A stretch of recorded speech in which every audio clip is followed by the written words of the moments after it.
This is Geek Gab with your host, Dorrinal, and me, Daddy Warpig. We are back.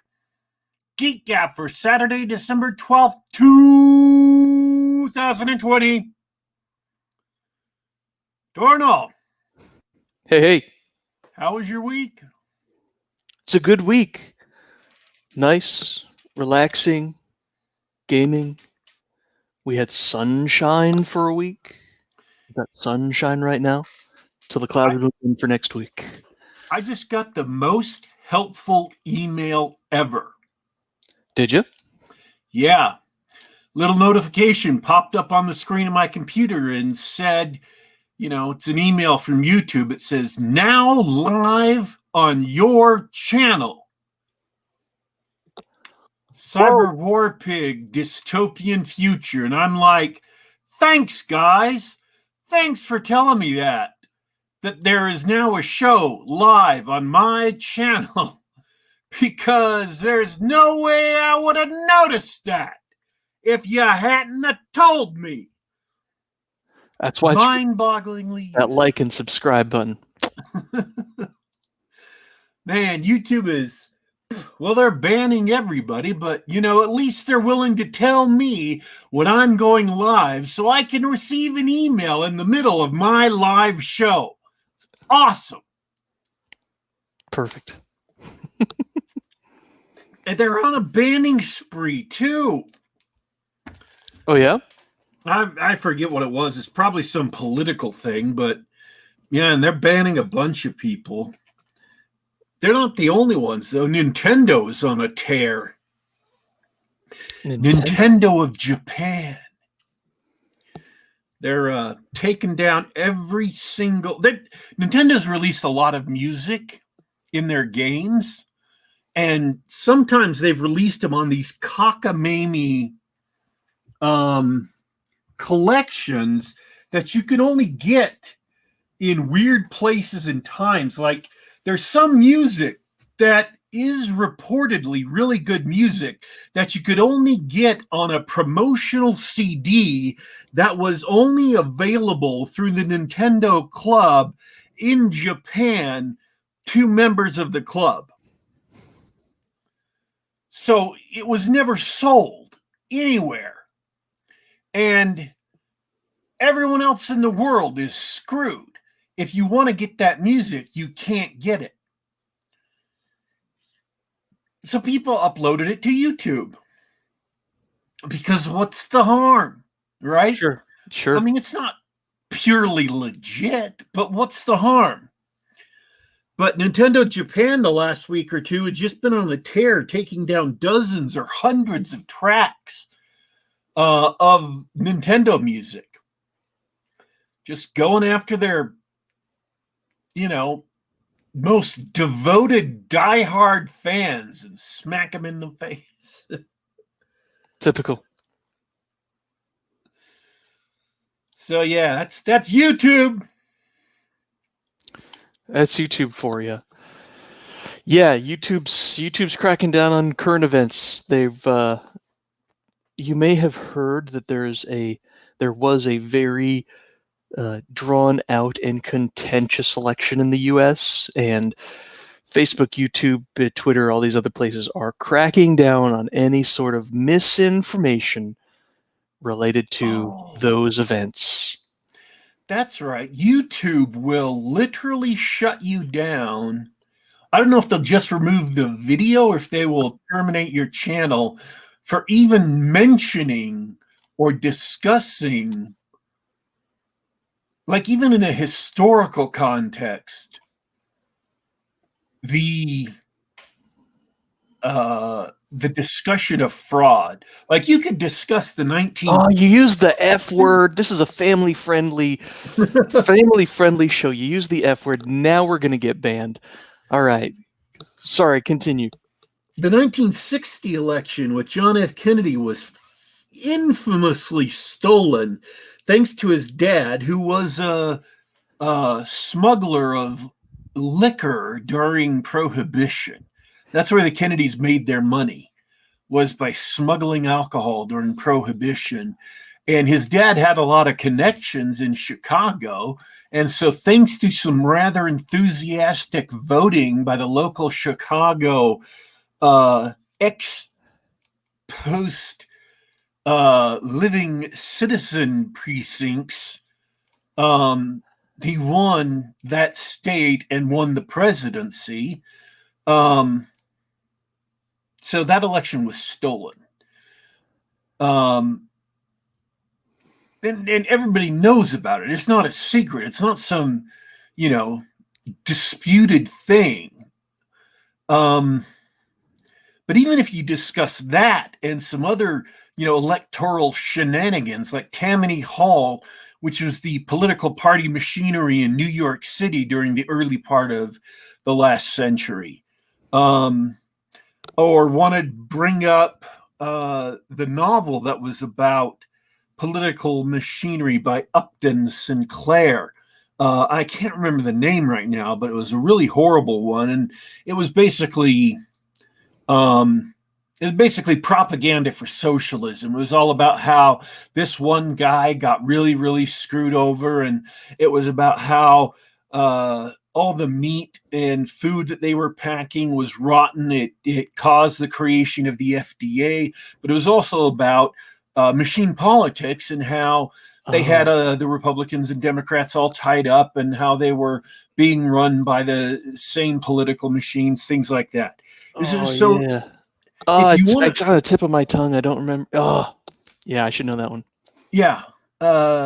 It's not Native Son, which is another one along the same lines. But in any case, even if you're discussing all of these things, if you're discussing, how corrupt politics are in Louisiana and Huey Long and all that stuff, if you're discussing ballot box stuffing, if you're discussing, the bribes candidates had to pay to the party in order to get even just on the ballot, you're discussing how it used to be where the party would have absolute control of the candidates. If you're discussing, how that was kind of broken down, but how even nowadays, in order to get committee assignments, candidates have to donate money to the parties, which, doesn't necessarily seem that different from the old machine days to me. You can't mention 2020 anymore. You just can't do it. They chopped that out of history. It doesn't exist anymore. Thanks, Facebook and YouTube and everybody else. Thanks, guys. I thought the gross censorship of unapproved opinions would come straight from the government. Turns out we will gladly pay for it. Oh, the most 2020 thing happened this week too. Tell me. But let's bounce back for just a second. Yeah. Because it's the topic of the show, apparently. Yep. All the corporations oppressing us is straight out of Cyberpunk. Cyberpunk was a warning, not a manual. There's nothing aspirational about Cyberpunk. Yeah, this is the most 2020 thing ever. And I saw this news story and I was like, what the hell is going on? Don't people know what this is going to look like? So this is a news story that came out 3 days ago.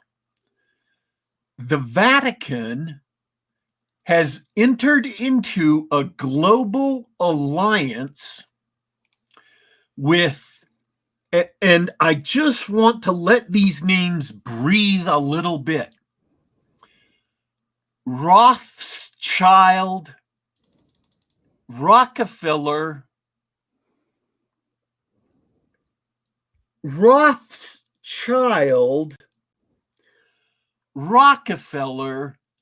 the Ford Foundation, MasterCard, the Bank of Others, through the new Council for Inclusive Capitalism to create a more inclusive, sustainable, and trusted economic system.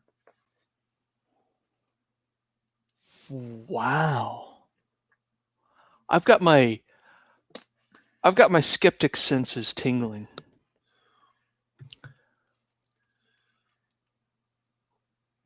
The Vatican? No. This has to be journalists messing with me.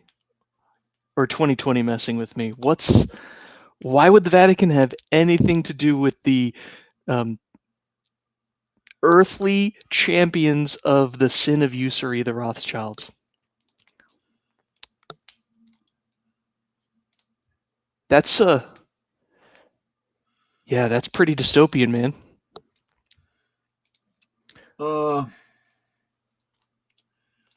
I don't know what's going on. I was just like,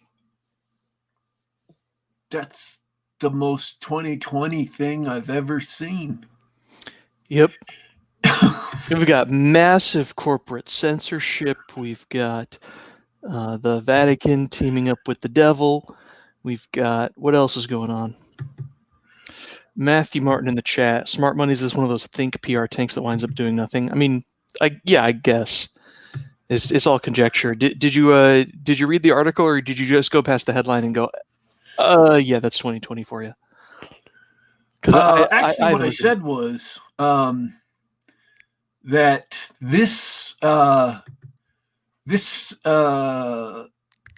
my reaction was, you're joking, right? This is like a paragraph from the prologue of a badly written Protestant Christian post-apocalyptic sci-fi novel. Yeah, sounds like it.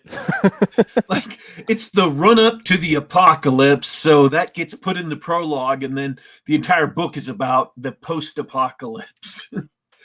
It's like, oh yeah, the Vatican did some stuff with the Rothschilds, and then the Antichrist came, and then everything blew up, and now we're the people who are left in the aftermath. I'm like, okay, check that off. That sounds like a great book series. Wait, doesn't that exist? What's the name of that series? I never read it. The post-rapture fiction. Left Behind. Somebody asked me if I was pointing out a real series, and I just said, look, this is a hypothetical novel.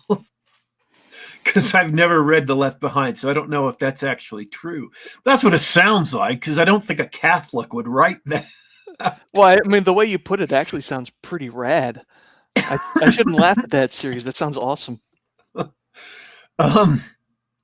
Then other people were chiming in response to that, saying, uh-oh, somebody leaked the contents of the next Dan Brown novel.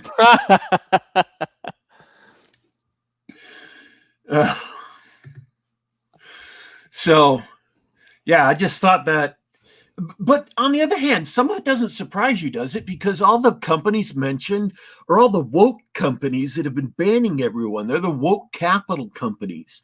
Oh, yeah. MasterCard is the people who, not only kicked off like Gavin McInnes of the Proud Boys and Laura Loomer and some of those other people, but they're the people who turned off payment processing for an entire hosting company, because this hosting company had another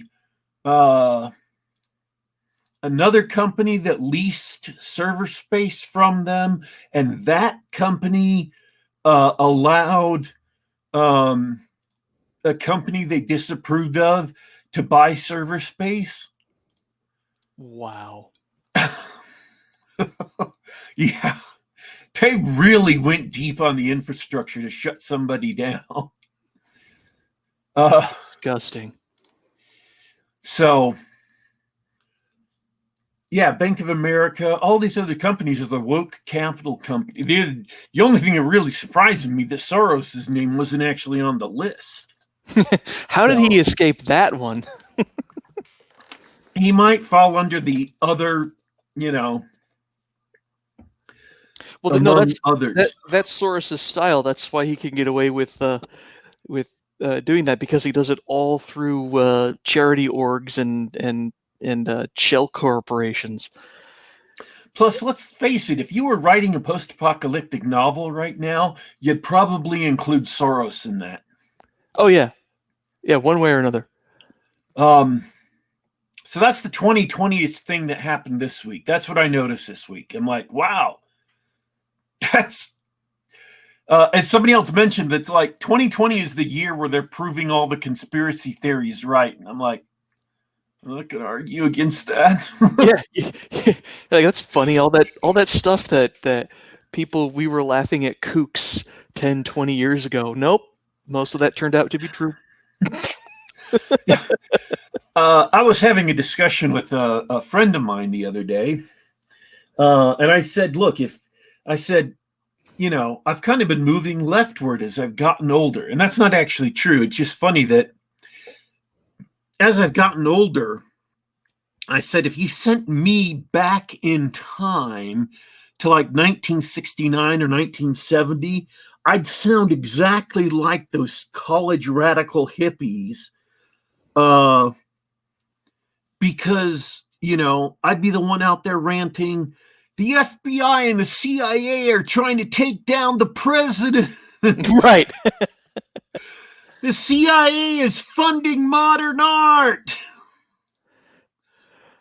That's preposterous, Daddy Warpig. That couldn't be true. So I've not actually moved left wing. It just turns out that all these things that, you know, that they have become true over the years. Oh, it's crazy. It's driving me mad, man. What did I do to deserve this? I never, ever thought the world could be this wild. I love our dystopian future. We live in a cyberpunk future, man. I know. And we got all of the bad stuff and none of the cool stuff. Well, we do have supercomputers in our pockets. That's pretty cool. Right. Of course, they're just used to put porn in our eyes at all hours of the night, but that's beside the point. Not me. I use mine to create elaborate fantasy worlds to keep the masses entertained. That's right. There's that too. You state-of-the-art techniques to beautifully render an animation of Superman deflecting bullets on your little handheld screen. Yes. As the fans clap like seals. Wow, we're getting dark today. It's the topic of the show. We are getting so dark today. Hey, shout outs to everybody in the chat. Bradford Walker hanging out in the hospital. Get better, man. I hope you're recovering okay. I'm glad you could tune in. I'm sorry that we're going to be dark today, but we're just going to continue to make you miserable here on the Geek Gab. No, that's our motto. No fun allowed at all. Hey, we're getting into the nuts and bolts. Speaking of fun, we're getting into the nuts and bolts of Classic Traveler, how spaceships work, and actually sort of putting the mechanics together that are going to allow players to man a starship and run a business, which is, I guess that's the point of the game, isn't it? Maybe. I just want to. Well, I'll be perfectly honest at this point. I just want to figure out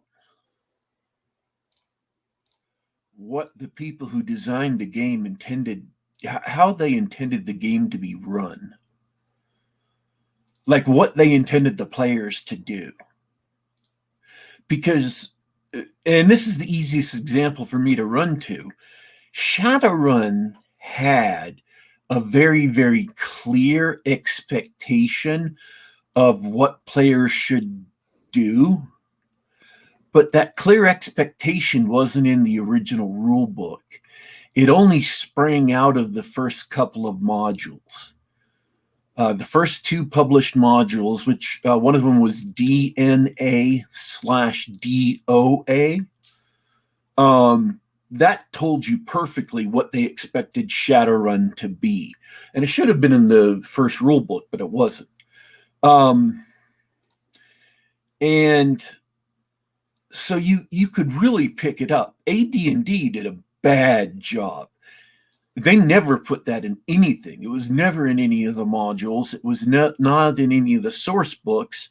So unless you spent time playing with Gary Gygax or one of his other DMs, or played with someone who had played with them, or et cetera, you never really understood how AD&D was supposed to be played, how they intended it to be played, what the rules had grew up in and around, what they expected from it. And the same really goes for, and maybe Shadowrun expected you to know how cyberspace or Cyberpunk the Black Box was played, and you just were supposed to play it like that. I don't know. But Traveler, it doesn't seem in the books to have a strong statement of expected play style. What is it your players are supposed to be doing? They don't seem to have said that. I get the feeling that there's a number of different types of games you can play or stories you can tell, and the designers were like, look, man, here's this broad system that we've used to define a whole galaxy full of planets and starships and peoples. What more do you want? Just go play in this universe without a strong suggestion of here's an example story. It's just like, here's how this works, here's how that works, here's the chart of the galaxy, go have fun. I really think that they just had a lot of assumptions built on the very strong source material they were drawing from. And those assumptions were not communicated in the text. They were just assumptions that if you had their set of assumptions, the rules plug right into it. And you could easily see, oh yeah, here's how all these rules are exactly perfectly in parallel with all these science fiction works that are the assumed background or the inspirational background for this game. But if all you have is the rules and you don't have the assumptions, and you're not versed in those original works, like even I am not versed in the original works. I'm versed in like a generation later of works that are close to them, but not exactly them. Like I'm drawing on Alan Dean Foster sci-fi from the 70s, which is close, but not quite the same. And of course, through Jeffro Johnson, he's mentioned some of the works that are went into original Traveler, like I think Space Viking. And I read that, and it's like, okay, now I can see where their assumptions about the speed of space travel and the speed of communication came from, and that all makes sense to me. But yeah, if you don't have the canon, I guess, for lack of a better term, to draw from, it's difficult to see how the universe gels together, because the answer to what are adventures supposed to be like, what are players supposed to do, the answer is, oh, well, you're playing adventures a lot like the adventures that happen in these books that were kind of the assumed basis for the universe. We just didn't tell you that. Right. Sort of a assumed shared cultural knowledge that didn't really translate. Yeah, or get transmitted. Yeah. Yeah. Well, all right then. Shall we go back to the dark future of cyberpunk? Well, and there's another good example of the same thing. People coming to cyberpunk in 2020, all these people complaining about stuff are facing the same problem. They're 40 years too late. And all these people, oh, there's ads everywhere. I'm so sick of it. It's so crappy. Why do they have ads everywhere? And I'm sitting there looking at the article, and I know this is some 20-year-old. I know they don't know anything about anything. That's not their fault. They're just 20, right? Mm-hmm. They haven't seen probably Blade Runner or RoboCop. And they definitely haven't read the Sprawl trilogy by William Gibson or Bruce Sterling's, seminal cyberpunk works, or Walter John Williams, or even the proto-cyberpunk works that came before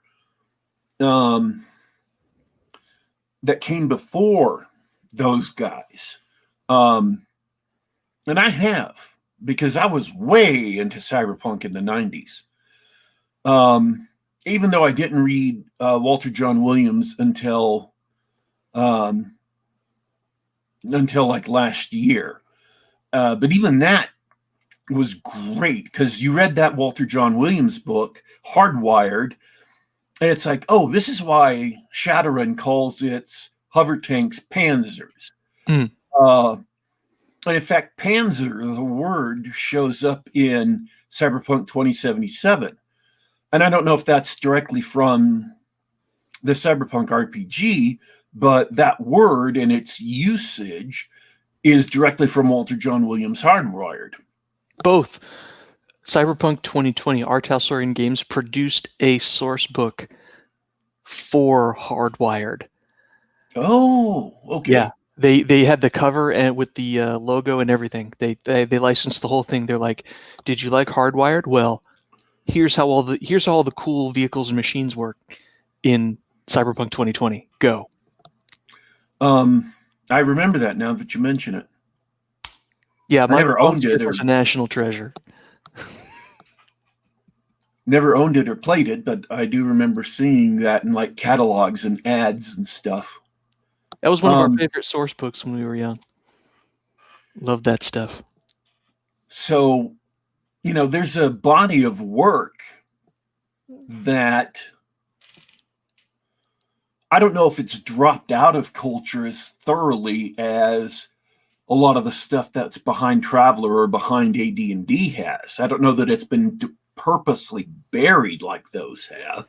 I mean, certainly William Gibson hasn't been memory holed the same way that, a lot of these other guys have gotten memory hold. But I want to believe. Sorry, I thought you were done. I want to believe Judd is correct on this one. That's awesome. I haven't scrolled down that far. What do you say? Walter John Williams wrote the supplement for Hardwired. Did he really? That's awesome. Awesome. I could probably confirm that looking up a few seconds on the internet, but I'm not going to. I'm just going to live in that fantasy world. But yeah, there is a body of work there that goes into cyberpunk. I feel like we've talked about this subject before. It may have come up once or twice on this show.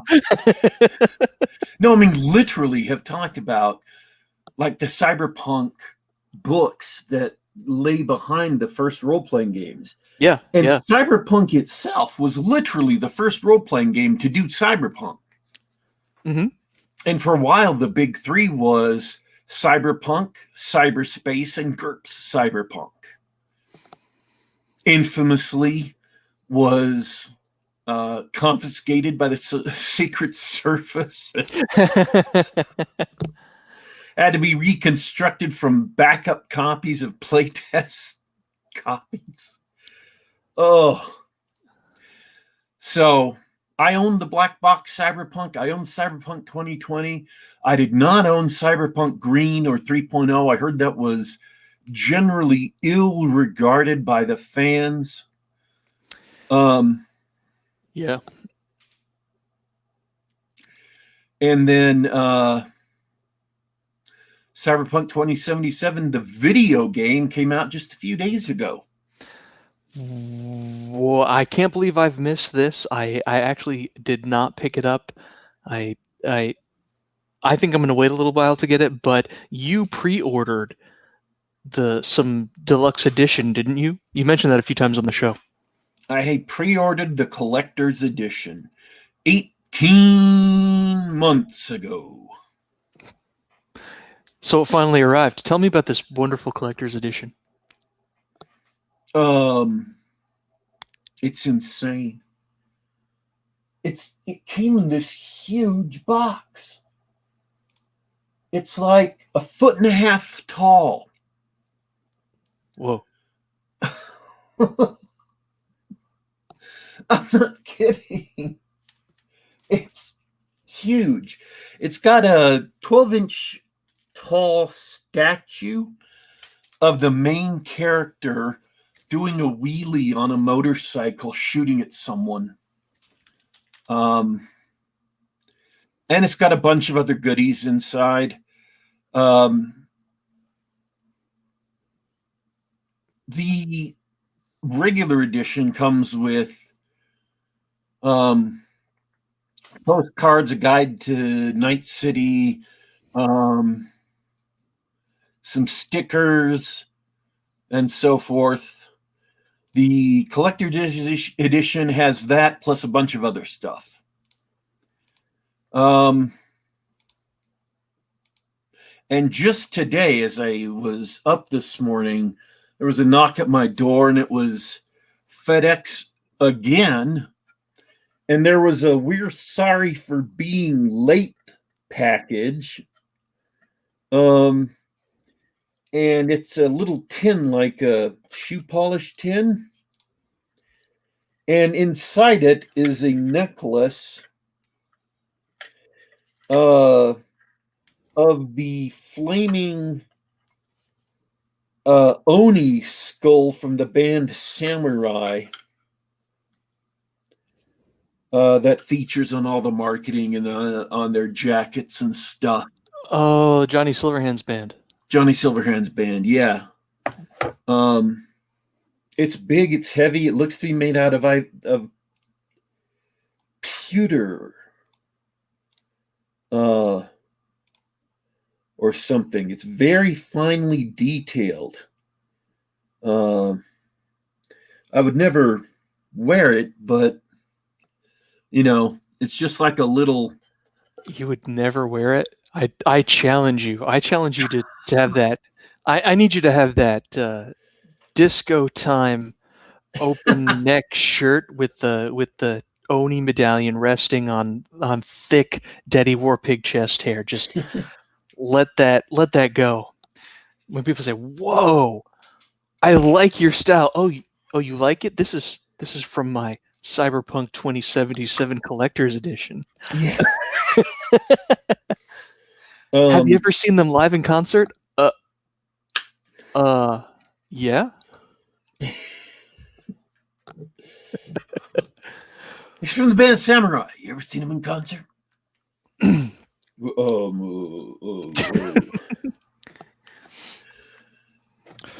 Okay, so you got a bunch of swag, you got a bunch of cool stuff. You even got a necklace, and that sounds awesome. How much of the game have you played? I played about 5 hours of the game, which is not even enough to get me up to where the real game starts, where you meet Johnny Silverhand. But then again, I've been this is still in the beginning of the game. They're kind of keeping you focused on getting to that point where you meet Johnny Silverhand, and that's when the game world really opens up. But even so, I've been trying to do my typical thing where like I do in Skyrim, which is as soon as I know for a fact where the main quest line is, I head in the opposite direction and just mess around for a long time. Nobody blames you for that. No, that's okay. So they gave me some side quests, and I was kind of wrestling with the game to go off to this one side quest, but there are a couple of different things they were insisting I do first. And finally at one point they said, okay, go meet this guy in the car for a discussion. And then I switched to the side quest and went walking in the opposite direction to go do this side quest. Oh, that car right there on the curb in front of me. Okay, thanks. I'm going to go this way. So I went and did that. Then I went and talked to him in the car. And there's great stuff. It is really interesting. And the main quest line is cool. And when I went back and finished some of it last night and today, it was great. But I just was like, I'm going to see how far I can push this in a different direction. You mentioned Skyrim, and Fiona Wolf says forcing open doors with body stat ups your athletics along with running, swimming everywhere. Is that what this game is? Is this very much like Skyrim? No, it's very much like The Witcher. I see, which I never played, but that's of course CD Projekt Red's famous game series that they made before this. Yeah, except this one is first person instead of third. Here's one of the moments I had last night. I was walking towards the meeting. When I finally got back on track, I was walking towards to meet the client, because you're basically a Shadowrunner in Cyberpunk. Every Cyberpunk game, you're a Shadowrunner. And I came across an ally, and the game stopped me because it's still kind of the tutorial. It's giving you tips and tricks, and it says, if you come across violent things happening, you can let it go or you can get involved. And there was this gang of 5 guys, and they were beating the crap out of someone on the ground. And so I shot them all. It turns out they had killed the guy, so I robbed them all. Yep. As you do. As one does in a Cyberpunk game or a fantasy game. See, all these corpses I created are glowing, and when I click on them, I get stuff. And then I stole the motorcycle. As one does. And I used the motorcycle to ride off to the meet. And I hopped off the motorcycle outside the meet, and I went inside and did the meet, and that was a really cool scene. It shows up in one of the previews. It's where you learn how to... I don't want to keep saying Shadowrun. It's called Brain Dance, but it's SimSense technology. Brain Dance, yeah. And it's a really cool detective thing. I love it. I think it's a great idea. I think it's a great addition to the game. It's a fun mini game. I'm disappointed that the first real time I had to do detective work, I couldn't find everything I was supposed to find in the scene. Very disappointed in myself. But you have to scrub back and forth along the timeline of this, clip that's the sensory recording of a person during a specific bit of time. And you have to switch between tracks of what they saw, what they heard, and if they have special implants, what other senses they had augmented. So this particular person had thermal senses. And using those augmented senses, then you can see what stuff they recorded and then scan it to get information. In this case, I was getting information on the security systems in a particular apartment. And I found a lot of them, but I didn't find all of them. And it worries me because I'm going to have to later break into this place and steal something very expensive from a very, very, very touchy person who's in control of a very touchy, unpleasant, rich company who is known for having lots of people that are cybernetically enhanced who carry lots of weapons. That sounds like all of them. So then when I'm done with the meat, I come outside and I was so upset. Somebody had jacked the bike that I had rightly stolen. Get out. They just strolled off with it. Like it was theirs or something. That's a detail I didn't expect to hear. So I was just standing there looking at where my bike had been. My bike! It wasn't there anymore. And I was like, this city! This damn city! You're not even safe parking your own bike. It sounds like they've done a good job at the simulation aspect of the game.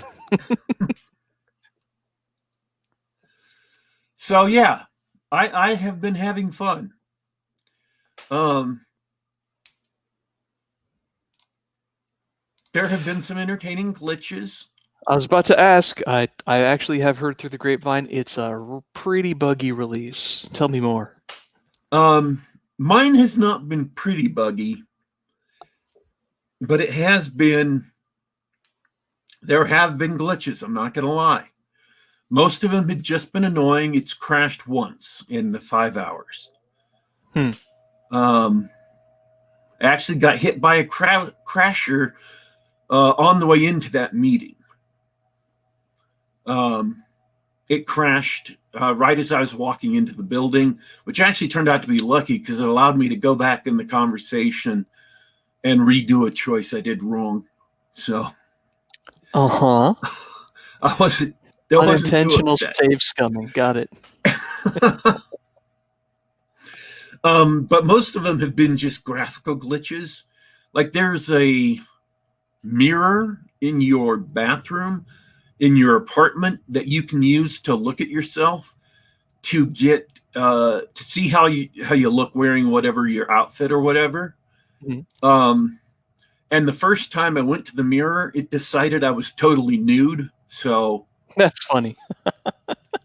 Now it just thinks I'm bald. So, whoops. I've got an X-ray mirror. Wonder how they didn't find that bug. The main glitch I've got is whenever I change outfits in the inventory, because I've got a piece of clothing with bigger numbers that go up.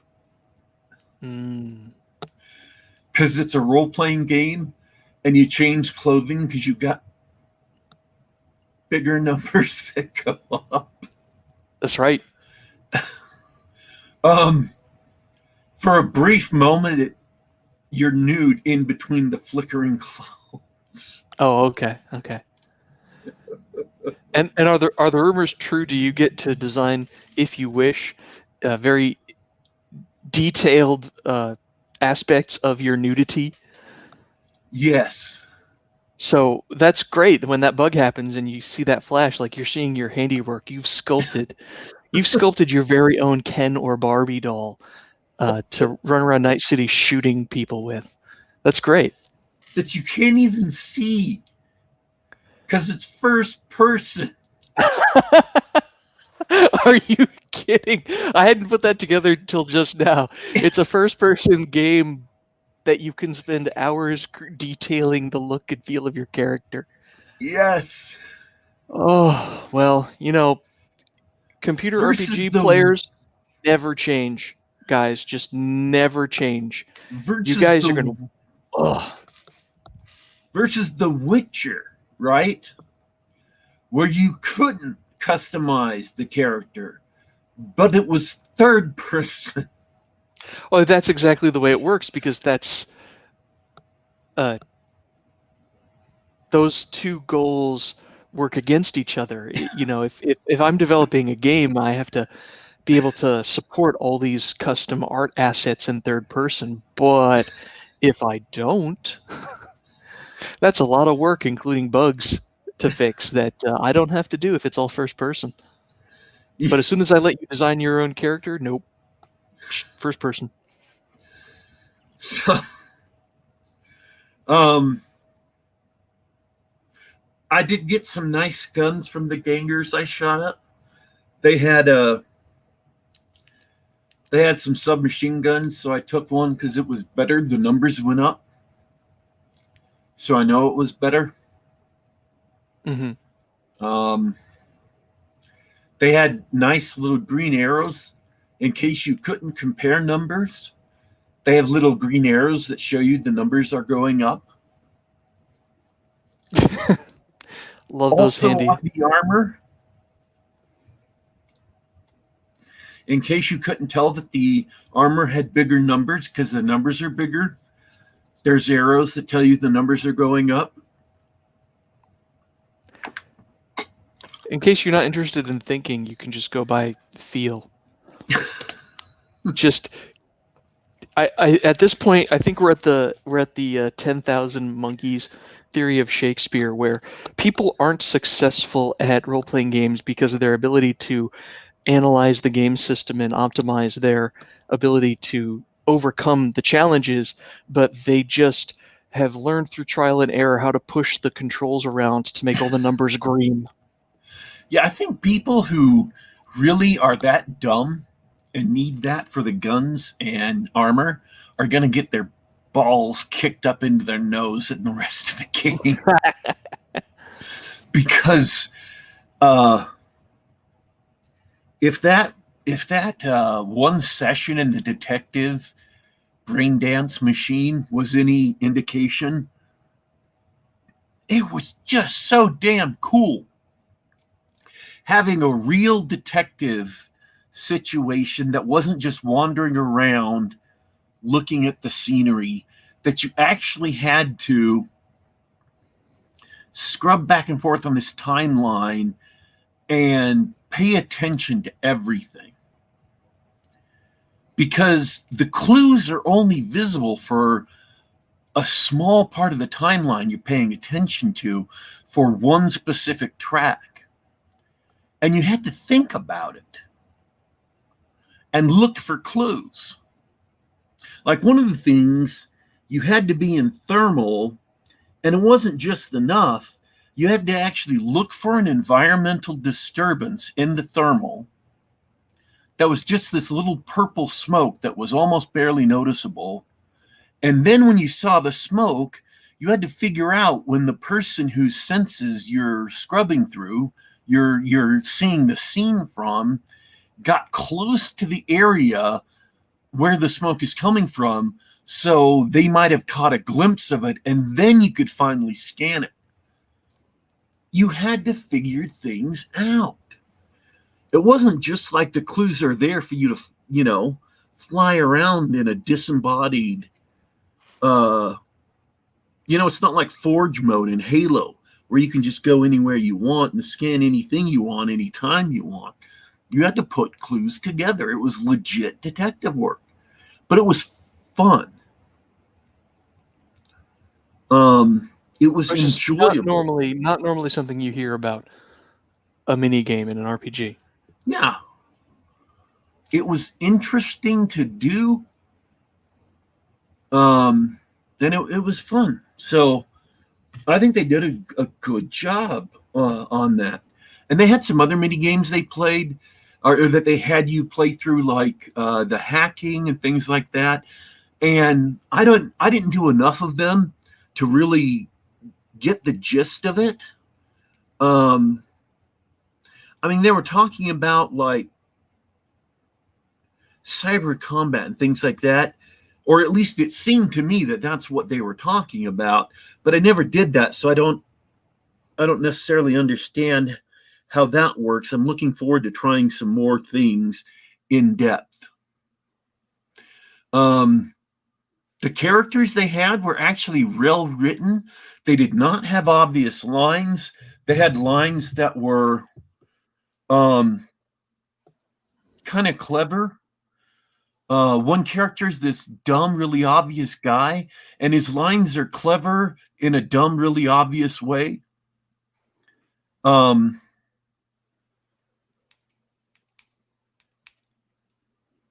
gonna level with you. That's pretty vague.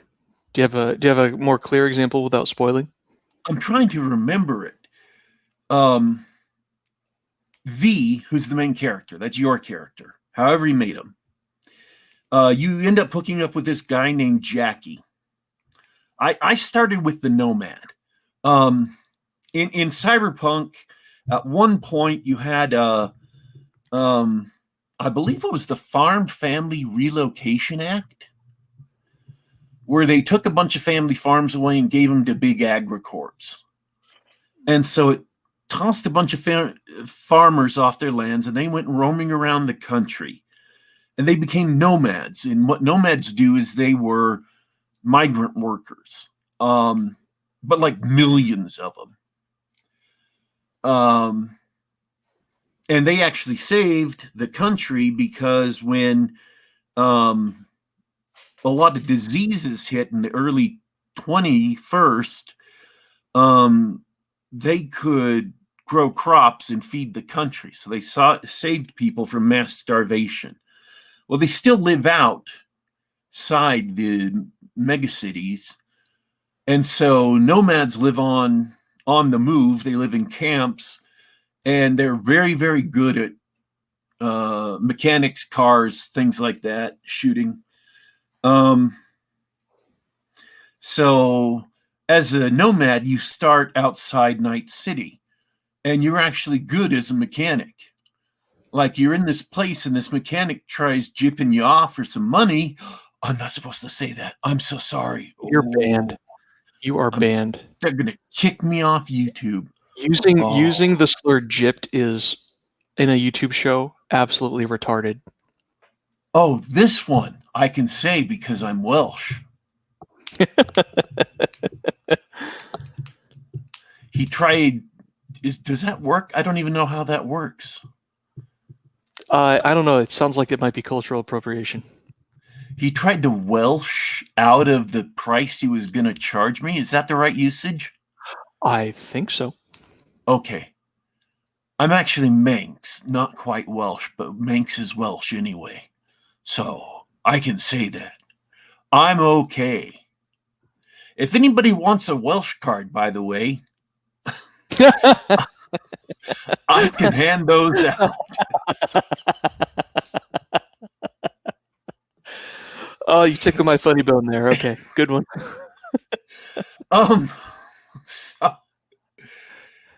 So you have an option in the dialogue that you wouldn't otherwise get, that you can just kick him out of the way and say, well, I'm just going to do this and this because I know mechanics because of my nomad background.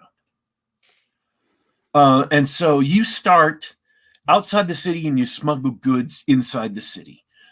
And that's how you get to Night City, and that's how you hook up with Jackie. And then they have this fast forward scene of 6 months of you doing Shadowrunner work in Night City. Sorry, Merc work inside Night City. But it's really Shadowrun work. Yes, I know Cyberpunk was first, and that Shadowrun actually took it from Cyberpunk books and stuff, but it's still Shadowrunning. I believe in Night City they call it edge running.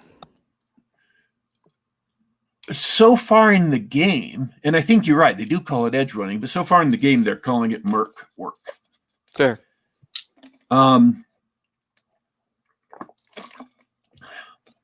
So that's how you hook up with Jackie.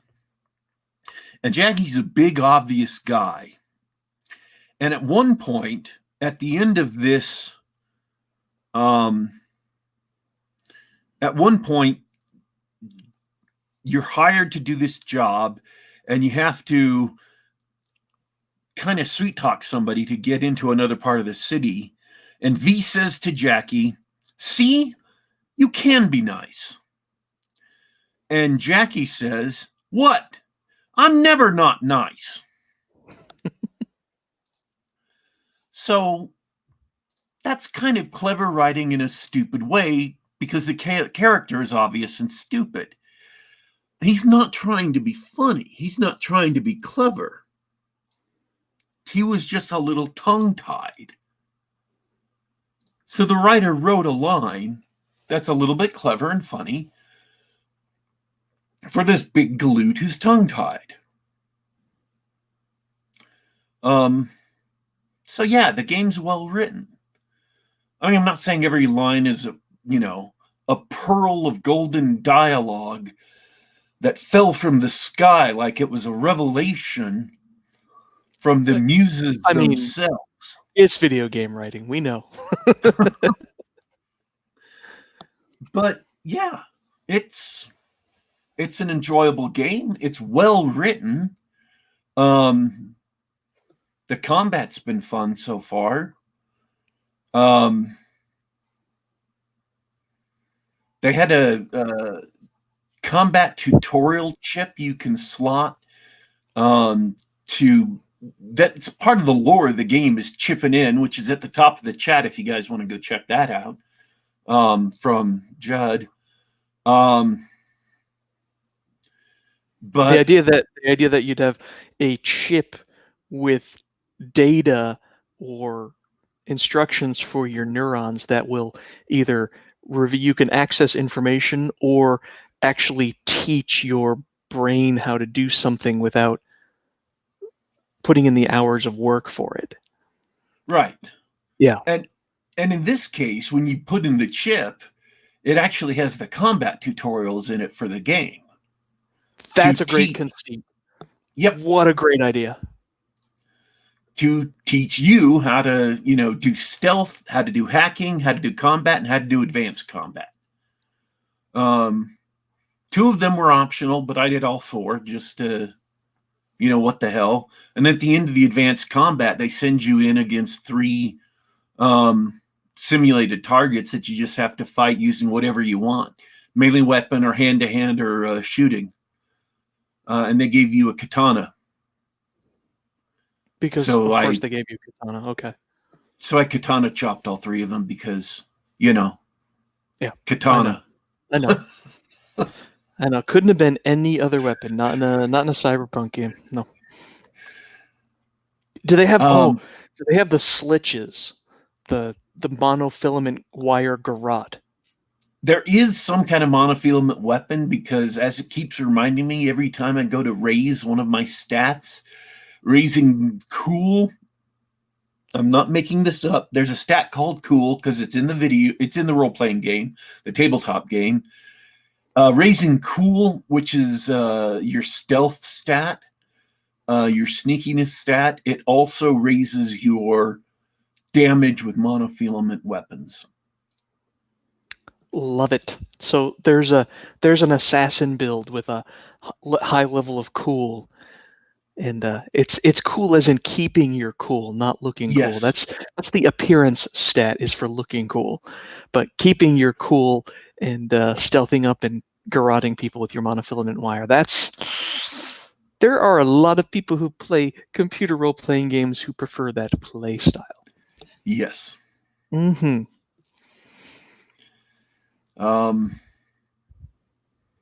But yeah, clearly a lot of thought went into the game. There's perks which do nice things for you. And so I went for the first 2 perks, which I always go for in every game. If there's not a perk that can actually increase my health, I go for the perk that lets me regenerate a little bit of health. You like that cushion? Yeah. The second one I went for is the one that increased my carrying capacity for loot. And then the third perk I went for is the one that my grenades don't do damage to me anymore or cause any other effect. because those are the basics. That's just table stakes to get you in the game. You're all about that quality of life improvement. You're like, all these mechanics you put in the game to make me, play extra careful. No, just, you know what? We're going to take those away. I got a little extra health. I can go longer without going to the store and selling my garbage. And I can grenade everything all the time. Okay, we're good. We're good.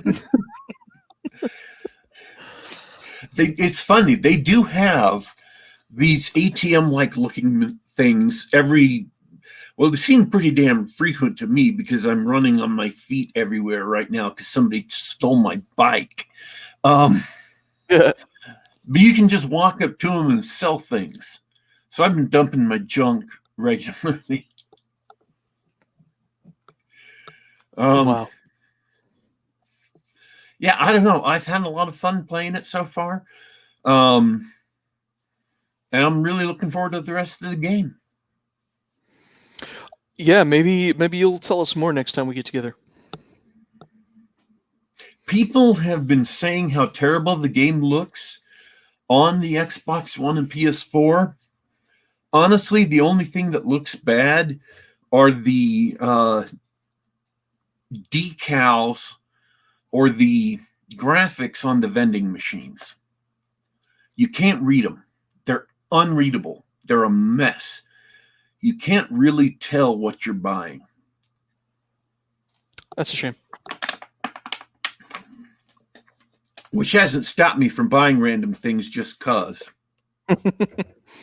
What does this button do? And food is expensive. Like a microwave burrito out of a vending machine costs you €10. And right now I only have €600 from stealing everything in sight. Sounds like you need to do some proper merc work and get paid. Yeah. By the way, I have stolen everything in sight because it's a role-playing game. Yeah. And it's like Link. Or at least like I remember Link being at one point. You can take everything you see. Oh boy.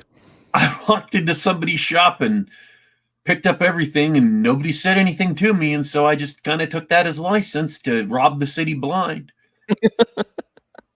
And so far, nobody said anything. So it must be okay. I kind of worry occasionally. I'm like, is this all right? Then I steal it and it's like, well, nobody said anything. I guess it's okay. The first person I robbed blind was the mechanic who was trying to rip me off, so that was just out of spite. Never underestimate the power of spite. Apparently in that same town, as you get done with the mechanic, the sheriff walks up to you and gives you a hard time, tells you how bad a person you are because you're a nomad, says he wants you out of town. Apparently in that same town, I was reading this on Twitter yesterday, somebody got upset at the sheriff and went on a shooting spree and killed the whole town, and then the sheriff got him. So when you're adjudicating my level of spite, it's helpful to have something to, measure it against. Measure it against. Just by way of comparison, here's a handy scale of how spiteful people have been in the game. Although I will say the sheriff was entirely right, because even though all I asked for was to, borrow a comm tower to call somebody in Night City, and he said, we don't want your kind around here because you cause trouble. The polite thing to do would have been go up to the tower, use it, and leave nicely, closing it up after me. That is not what my character did, and I didn't have a choice about it. My character went in, cut open the lock, kicked the gate open, ripped the panel off the transmitter, and then threw the panel aside, And when I was done, I didn't replace the panel. I just left it there, leaving all the electronics exposed to the weather, and walked out, leaving the gate wide open. Dude, your character's a jerk.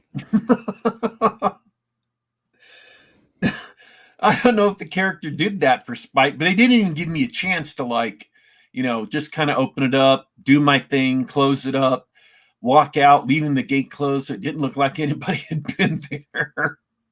They were just like, nope, you're going to trash this place just because. Just I'm like, because. wow. Everybody's right about nomads.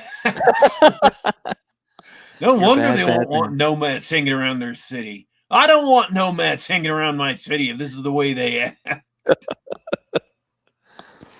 So, yeah. Some overzealous animator was like, this scene's going to be awesome. Why would this character do all that? Because he's awesome. He's a badass. That's how badasses act. They don't care about nothing. Well, I'm glad you've enjoyed it so far. I hope to hear more, but I think we're running out of time. What do you say? Oh, yeah. No, that was it. That was the last thing I wanted to laugh at. Well, it sounds like fun. Go ahead. I don't mean that bad. I'm not trying to laugh at the game that the character did that. I just thought it was hilarious. It's like you're all pissed off because he doesn't like nomads, and then you immediately, instantly, the first chance you get, prove him right.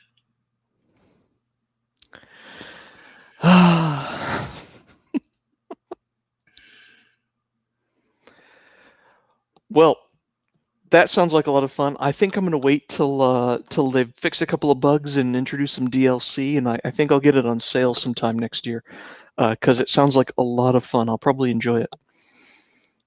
As always, I appreciate your wisdom and experience in the great review. Sounds like Cyberpunk 2077, at least the first 5 hours, has Daddy Warpig seal of approval. Yeah. I'm done for today, so I'm going to say my goodbyes. Always awesome hanging out with you. I love chatting with everybody in the chat. Judd Goswick loves his Cyberpunk. I'm glad you enjoyed it. Hey to everybody around. And I hope everybody listening live has enjoyed the chat. And I hope you're thinking about picking up Cyberpunk 2077 or getting some chip implants for our dark future to come. Sponsored by Facebook. Yeah. And MasterCard. It's Facebook and MasterCard. That's right. Click your like and subscribe, and if you donate to our channel, don't forget to use MasterCard. While we are still permitted to use those systems, I think we might lose those privileges after Daddy Warpig's careless ethnic slur and cultural appropriation. But it's programming. No, I don't know if I'm going to be around next weekend, and the weekend after that is Christmas weekend, so there's a good chance that this is it till the end of the year. Oh, last 2020 show? Could be. Looking at the we could do like a New Year's Eve show or something like that. I may be out of town next week, but I may be in a place where I can do the show. Okay. We'll see. All right. It is now your turn.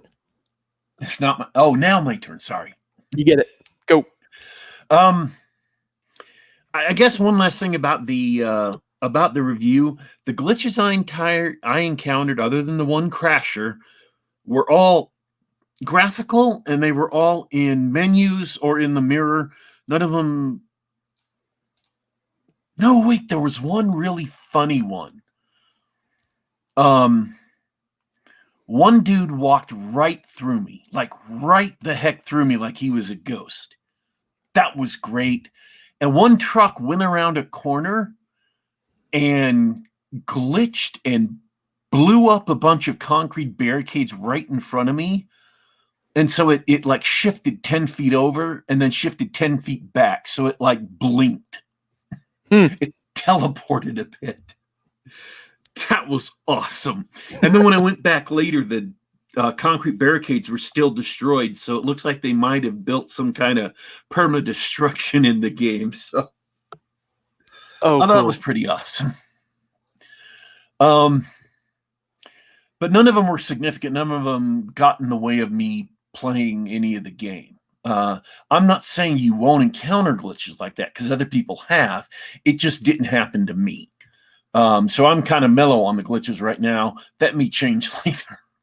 I could get unmellow real quick if it starts making it impossible to finish missions or starts, bugging out guns I like or something. Fair. What else is there to say? I want to thank everybody who came and listened to the show live. I want to thank everybody who will come and listen later. You can catch us at youtube.com/GeekGab. That's youtube.com/GeekGab. And we're here usually about every week, about the same time. You can catch us also on the Google Play Store, on SoundCloud.com, and on the iTunes Store. So you can subscribe to us on your Apple device, on your Android device, or on you can download us off the web or listen to us live listen to us on the web to catch us on the device of your choice. We are utterly ecumenical. We are signing out for today, folks, because I'm going to go play some more Cyberpunk 2077, and I also want to get some lunch. Thanks for tuning in. We will be back.